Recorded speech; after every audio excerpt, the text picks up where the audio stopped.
میں کیا لکھا ہوا ہے کہ حضور علیہ الصلوۃ والسلام نے ارشاد فرمایا کہ اگر کسی کی بہت ساری نمازیں قضا ہوں اور اس کو تعداد پتہ نہ ہو تو وہ رمضان کے آخری جمعے کو 4 رکعت نفل نماز کی نیت باندھے اور الحمد شریف کے بعد ہر رکعت میں 7 مرتبہ آیت الکرسی پڑھے، اس کے بعد 15 بار سورہ کوثر پڑھے اور پھر نماز اپنی اسی طرح ہر رکعت میں اسی طرح کر کے نماز پوری کر لے، تو اگر اس کی 700 سال کی بھی نمازیں قضا ہوں گی تو وہ بھی معاف ہو جائیں گی۔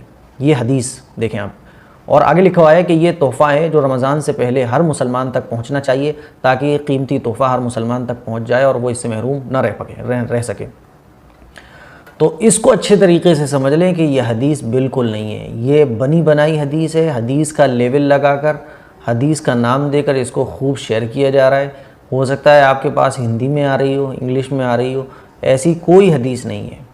پھر تو اگر اسی طرح کی کوئی حدیث ہو، آپ تھوڑا سا سینس یوز کریں گے تو خود سمجھ لیں گے کہ اگر اس طرح سے کوئی اگر حدیث ہو تو پھر نماز پڑھنے کی ضرورت ہی کیا ہے؟ بھئی رمضان میں آپ 4 رکعت کی نیت باندھ کے پڑھو، 700 سال کی قضا نمازیں معاف ہو جائیں گی، پھر نماز کی اہمیت کیا رہ جائے گی؟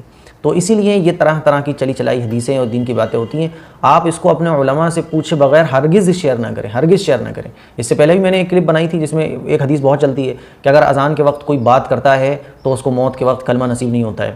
یہ حدیث بھی بنی بنائی چلتی ہے کہ حضور نے ارشاد فرمایا۔ تو نہ یہ حدیث ہے، اور یہ جو حدیث چل رہی ہے رمضان سے پہلے چل رہی ہے نا، اس کو ہم لوگ خوب شیئر بھی کر رہے ہیں تاکہ مسلمان تک پہنچ جائے اور ثواب کا کام، ہمیں ثواب بھی مل جائے اور اس کا فائدہ بھی ہو جائے۔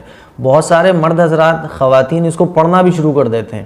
اب شب بارات آ رہی ہے نا، اس پر بھی ٹاپک پر بہت سارے پوسٹ اور میسج چلتے ہیں اور اس کو ہم لوگ عمل میں بھی لے کر آتے ہیں۔ تو میں انشاءاللہ وقت آنے پر آگاہ کرتا رہوں گا، لیکن فی الحال یہ ابھی میں سے موبائل پر آئی ہے تو میں نے اس کو آپ لوگوں سے شیئر کیا۔ اگر آپ کے پاس بھی اس طرح کے پوسٹ آتے ہیں تو ضرور شیئر کریں انشاءاللہ۔ ان کا بائیکاٹ کرنا، ان سے آگاہ کرنا یہ میری ذمہ داری ہے۔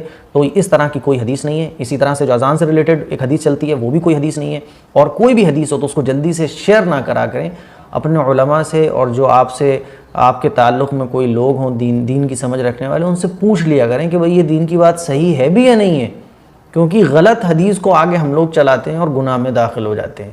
تو بس یہی اتنی مجھے اسی چیز کے بارے میں بتانا تھا، اور مجھے اپنی دعاؤں میں یاد رکھیے گا اور ہمارے ساتھ بنے رہیے انشاءاللہ۔ اسی طرح سے ہم لوگ دین کو سیکھیں گے، سکھائیں گے اور دین کی صحیح بات لوگوں تک پہنچاتے رہیں گے۔ السلام علیکم ورحمۃ اللہ وبرکاتہ۔